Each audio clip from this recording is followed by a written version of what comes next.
Hello friends, कैसे हो आप सब लोग। आई होप आपकी प्रिपरेशन अच्छी चल रही होगी। तो सबका एक ही क्वेश्चन जो बार बार रिपीट मोड पे चल रहा है, अर्थमेटिक को कैसे स्ट्रॉन्ग करें। ठीक है, बस यही क्वेश्चन घूम फिर के मेरे पास आ जाता है, लास्ट में यही चीज़ पूछते रहते हैं अर्थमेटिक का। तो मैं आज पूरी वीडियो में आपको बता देता हूँ। पहली बात तो देखो, मैं सीधा सीधा आपको दो चीज़ का फंडा बताता हूँ। मैंने किसी टीचर को फॉलो नहीं किया, ठीक है। लास्ट ईयर IBPS PO में इतने नंबर भी आए थे, तो ये कोई टीचर की देन नहीं है, खुद की देन है। खुद की देन कैसे है वो चीज़ें मैं आपको बताऊंगा, ठीक है। तो आपको बस समझना है कि हमें करना क्या है। देखो, आप 10 लोगों से राय लेते हो, इससे अच्छा आप 10 क्वेश्चन कर लो। कोई आपको ऐसे स्ट्रॉन्ग करवा ही नहीं सकता अर्थमेटिक। मैं मुंह पे बोल रहा हूँ, कोई ऐसे बैठा बैठा अर्थमेटिक स्ट्रॉन्ग करवा दे या दवाई दे दे तो मेरे को भी दे देना। मेरे को भी नीड है दवाई की, क्योंकि मेंस में मेरे को फिर ऐसे लगता है कि सारे क्वेश्चन करे आऊँ ना मैं, 35-40 जितने भी आए, तो मेरे को भी वो दवाई दिलवा सकते हो, ठीक है। तो अपना टेलीग्राम ग्रुप भी ज्वाइन कर सकते हो। उसके बाद में ये सारी चीज़ें बताता हूँ। टेलीग्राम ग्रुप ज्वाइन कर लेना। जिसको भी कोई डाउट हो, इंस्टाग्राम ग्रुप ज्वाइन कर सकते हो, इंस्टाग्राम पेज, उस पर आपको करंट अफेयर मिलेगा, बैंकिंग से रिलेटेड जितने भी आपको डाउट रहते हैं ना करंट अफेयर को लेके कि क्या क्या चीज़ें पढ़नी चाहिए। तो मैं इंपॉर्टेंट चीज़ें शेयर करता हूँ सिर्फ करंट अफेयर से रिलेटेड। और दूसरा, मेरा शेड्यूल जानना है कि मैं क्या क्या पढ़ रहा हूँ, क्या कैसे मेरा रूटीन चल रहा है, तो उसके लिए मेरा नीचे मैं पेज का डिस्क्रिप्शन में लिंक दे दूंगा, नाम बोल देता हूँ पेज का, बैंकिंग व्लॉग्स एंड मीम्स। तो उसके अंदर मैं सारी चीज़ें बताता हूँ कि मैं ये चीज़ कर रहा हूँ और ये क्यों कर रहा हूँ, सारा रीज़न है, ठीक है उसके अंदर। तो आप यदि ये फॉलो तीनों में से कोई चीज़ करना चाहते हो तो आपकी इच्छा है, कर सकते हो, ठीक है। तो और नहीं करना चाहते तो फिर वो वाली बात मैं हमेशा बोलता हूँ कि यदि आप देखोगे तो आपका भला होगा, नहीं देखोगे तो किसी और का भला होगा। तो अपन अब स्टार्ट करते हैं, टाइम वेस्ट नहीं करते ज़्यादा। उससे पहले एक चीज़ और बता देता हूँ।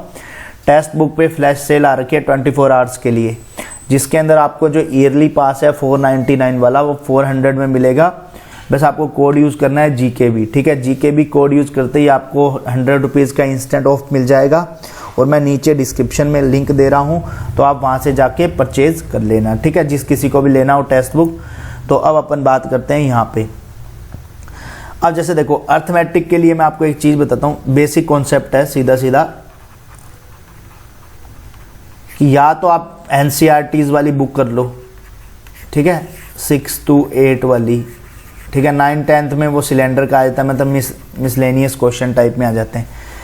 उससे करोगे तो आपको बेसिक क्वेश्चन देखने को मिल जाएंगे कि हाँ इस टाइप के इतने क्वेश्चन होते हैं। जिसका एकदम वीक है मैं उसके लिए भी बता रहा हूँ, ठीक है। स्टार्ट इसी से कर रहे हैं अपन, ऐसा नहीं कि भाई सीधा अपन में उस पर चल रहे हैं।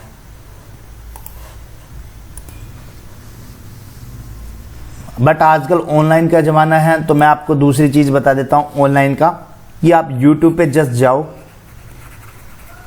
आपको वो टॉपिक उठाना है और उसके कॉन्सेप्ट सीखने हैं। आपको उस टीचर को फॉलो नहीं करना है।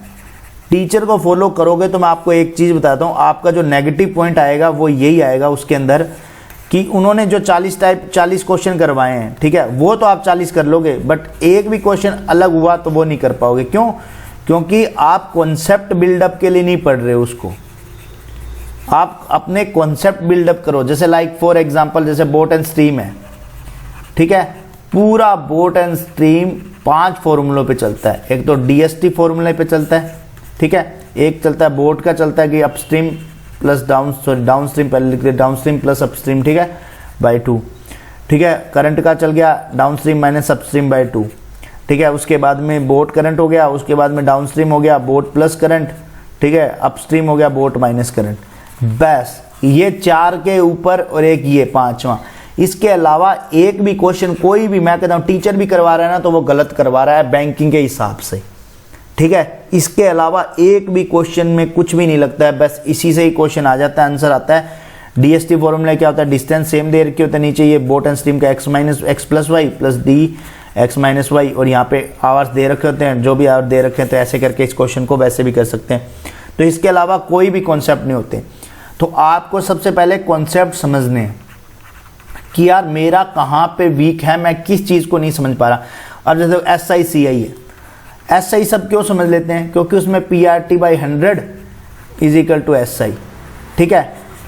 और यदि यहाँ पे CI आ जाता है, आपको 2 इयर्स का CI, 3 इयर्स का CI, आपको ये नहीं पता निकालना कैसे होता है। 2 इयर्स का तो सीधा सीधा निकल जाता है कि 1000 का 20% पे निकालना है, ठीक है। 200 का 20% पे निकालना है 40, ठीक है।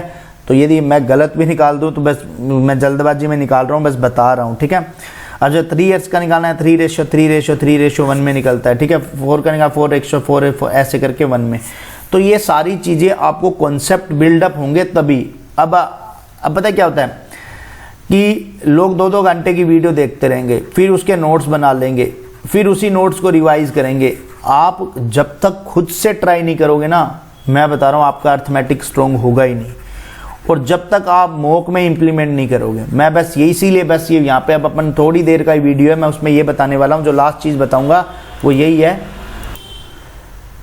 कि आपको अर्थमेटिक के अंदर, जैसे देखो ये मॉक है, यहाँ पे अपन प्रीलिम्स के 21 मॉक है, मैं IBPS क्लर्क का दे नहीं रहा, IBPS PO पे फोकस रखेंगे अपन इसलिए। तो देखो यहाँ पे क्या चीज़ है कि IBPS क्लर्क है, जैसे यहाँ पे कितने मॉक है, 21 मॉक दे रखे हैं। आपने अपने दिल पे हाथ रख के खुद ही देख लेना कि 21 मॉक में से कितने मॉक में आपने अर्थमेटिक से पेपर स्टार्ट किया है। आप पता है क्या, दुनिया की तरह चल रहे हो। दुनिया कैसे, आपको स्कोर लाना है, 70-72 लाने हैं, परसेंटाइल देखने हैं, बस किसी को दिखाने हैं मेरे 70 नंबर है, ये मेरे परसेंटाइल है। किसी से भी पूछोगे 70 नंबर, 72 नंबर, 75 नंबर, ये मेरे परसेंटाइल है, 80+ नंबर है मेरे, ये परसेंटाइल है। आप अपनी कमियों पे तो सीख ही नहीं रहे। आपने कभी अर्थमेटिक से स्टार्ट किया पेपर कि चलो आज मैं अर्थमेटिक से स्टार्ट करता हूँ, मैं इसको लेता हूँ एज ए चैलेंज कि मैं आज अर्थमेटिक से करूँगा और अर्थमेटिक के पहले क्वेश्चन करूँगा, उसके बाद में स्पीड मैथ करूँगा? नहीं, आप तो वही सिंप्लीफिकेशन पहले करोगे, DI करोगे, नंबर सीरीज करोगे, क्वाड्रेटिक करोगे। आप ये चीज़ें करते ही नहीं। अर्थमेटिक आप हमेशा लास्ट में रखते हो। लास्ट में रखोगे तो अर्थमेटिक इंप्रूवमेंट कैसे होगा? फॉर एग्जाम्पल चलो प्रीलिम्स निकल गया, ठीक है, मेंस में DI आती है 2-2, ठीक है, आजकल तो कैश लेट DI आती है उसके अंदर, तो आप कैसे करोगे? आप बताओ। आप सिर्फ प्री का, कोई प्री से ऑस्कर तो मिलता नहीं है। ये चीज़ें आपको खुद समझनी पड़ेंगी कि यार हमारा कॉन्सेप्ट कहाँ पे लैग करता है, हमें कौन से चीज़ में। जैसे देखो अर्थमेटिक के मैं मानता हूँ कि सारे क्वेश्चन नहीं हो सकते। यदि आप देखा जाए ना अर्थमेटिक के परसेंटेज, रेशियो, ठीक है, परसेंटेज हो गया, रेशियो हो गया और पार्टनरशिप हो गया, ठीक है, वोट एंड स्ट्रीम हो गया, मिक्सचर एलिगेशन हो गया, टाइम एंड वर्क हो गया और मेंशुरेशन के फॉर्मूले बेस्ड ही आते हैं, यहाँ कोई अंदर तक नहीं पूछता है, और SICI हो गया। चलो SICI को आप हार्ड में लेते हो ये चीज़, और DST फॉर्मूला मतलब टाइम डिस्टेंस स्पीड, ये हार्ड में लेते हैं, ठीक है। अब कोई क्वेश्चन कोई मतलब टॉपिक रह गया हो तो अलग बात है। यहाँ पे प्रॉफिट एंड लॉस, इसको भी यहाँ इसी लिस्ट में ले लो, प्रॉफिट एंड लॉस। तो होता क्या है बेसिकली, इन 3 को छोड़ने के बाद में 1 2 3 4 5 6 7 में भी वहाँ पे क्या है, 7 क्वेश्चन भी करते हो, 25 और 7 32। अभी जैसे RBI के अंदर मैं करके आया था, 31 क्वेश्चन करके आया था, मेरे 33.75 नंबर थे प्रीलिम्स के अंदर, ठीक है। ओवरऑल उसकी वजह से 98.75 बने। तो होता क्या है कि आपको जो कॉन्सेप्ट आते हैं वो तो गलत नहीं होने चाहिए ना, कि भाई जो आता है फिर वो भी वहाँ जाके पेपर में कहते हो, फिर पता क्या कहते हो, मैं घबरा गया था, मेरे से सर हुआ नहीं, वहाँ पे मुझसे अटैम्प्ट नहीं हो रहे थे। अटैम्प्ट इसलिए नहीं हो रहे थे, आपने यहाँ तो प्रैक्टिस करी नहीं, ठीक है। और प्रैक्टिस कब की आपने? मॉक सबमिट करने के बाद में। फिर उसको प्रैक्टिस नहीं कहते मॉक सबमिट करने के बाद में, वो एनालिसिस होता है कि ये हमने नहीं किया, ये हमारी गलती है। फिर आप नेक्स्ट मॉक में सेम वही, बस वही एक आपका काम चलता है कि बस फिर से मॉक दे लेंगे, इस बार अपन को 80, कल मेरे 80 आए थे, आज मुझे 85 लाने हैं। आप इसी भागदौड़ में चलते हो और आप अपने कॉन्सेप्ट बिल्डअप ही नहीं करते। दिक्कत ये है। अब जैसे फॉर एग्जांपल IBPS PO का एग्जाम है, आप पता है कब स्टार्ट करोगे? अब IBPS क्लर्क के बाद में आप उसका पेपर देना स्टार्ट करोगे। आप अपनी प्रिपरेशन, मैं होता, ठीक है, IBPS क्लर्क का यदि पेपर दे रहा होता तो मैं क्या करता, IBPS PO के पेपर की इंग्लिश करता, ताकि मेरे को क्या है, एक हाई लेवल की इंग्लिश मिल जाती करने को, ठीक है। तो वो चीज़ करता मैं, ऐसे नहीं कि बस जो कॉन्सेप्ट यहाँ पे सीख लिए बस वही उसी पजल को देखो, उसी पजल को बार बार। आपको पजल्स जैसे होता है, जिसको पजल से डर लगता है, आप पजल से ही मॉक स्टार्ट करो, डर निकल जाएगा। 2-3 मॉक दोगे ना, आपका डर निकल जाएगा। और हाँ, एक चीज़ का और ध्यान रखना, पहले 5 मॉक में रिजल्ट के लिए मत जाना, नीचे कमेंट कर देते हैं। अब किसी ने, मैं बता रहा हूँ, मैंने कल परसों बताया था 15-15 मिनट का दे लिया करो, आपका नर्वसनेस दूर हो जाएगी। वो पता है क्या कहते हैं एक मॉक दिया कि सर मैं तो अर्थमेटिक ही नहीं कर पाया, एक मॉक में ही आप 15 मिनट से आप यदि नंबर ला सकते हो तो फिर सारे सिलेक्शन करवा सकते हैं, यदि एक एक मॉक से आपको यदि रिजल्ट चाहिए तो आपको ये चीज़ें समझनी पड़ेंगी। इस चीज़ का आपको ध्यान रखना है कि कोई भी आपका कॉन्सेप्ट वीक है तो आप जैसे 21 मॉक थे, 10 मॉक्स में आप अर्थमेटिक से स्टार्ट करो।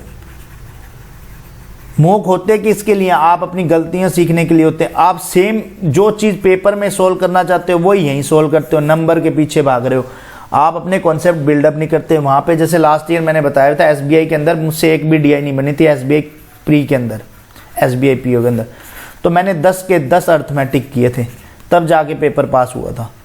क्योंकि वहाँ पे मेरे को DI क्या हुआ कि ऐसा नहीं DI आती नहीं थी, कैलकुलेटिव DI थी जिसमें 105 × 117 ऐसे करके मल्टीप्लाई करने थे मेरी शिफ्ट में, तो मैंने उसको स्किप करके मैंने अर्थमेटिक कर लिए और टोटल 22 अटैम्प्ट हो गए थे। वहाँ पे 2 एक DI के क्वेश्चन किए थे, 5 पर नंबर सीरीज आया था, 1 क्वाड्रेटिक आया था और 10 नंबर मैंने अर्थमेटिक कर लिए थे पूरे के पूरे।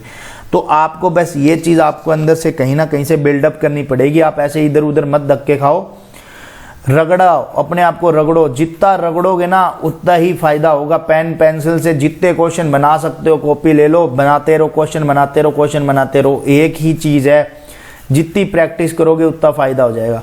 अब कई बार बोल देते हैं कि सुबह 7:30 जाते हो, रात को 11:30 बजे आते हो लाइब्रेरी से, क्या फ़ायदा, UPSC की तैयारी करो। भाई रगड़ रहे हैं और कुछ नहीं कर रहे अपने आप को। मेंस के लिए कितने करने पड़ते हैं आपको खुद को पता है। अभी मेंस का जिन्होंने प्रिपरेशन स्टार्ट नहीं की ना उनको रियलिटी नहीं पता, ठीक है, कि मेंस में आजकल क्या है। पहले ऐसे होता था 10 नंबर ऊपर लाओ कट ऑफ से तो भी सिलेक्शन है, आजकल 20-20 नंबर पे भी नहीं सिलेक्शन है।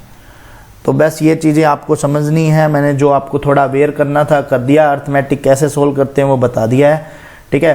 बाकी कोई मेरा डेली रूटीन जानना चाहता है तो ये अपना पेज है, बैंकिंग व्लॉग्स एंड मीम्स, ठीक है, मैं इसका लिंक दे रहा हूँ नीचे, तो वो आप मेरा डेली रूटीन दे सकते हो। मैं उसके अंदर सारी चीज़ें बताता रहता हूँ, ये चीज़ करनी है, इतना करना है, ये यहाँ पे अपने आप को यहाँ पे पुश करना है, ठीक है। तो मिलते हैं नेक्स्ट वीडियो में, तब तक के लिए स्वस्थ रहो, मस्त रहो, जय माता दी।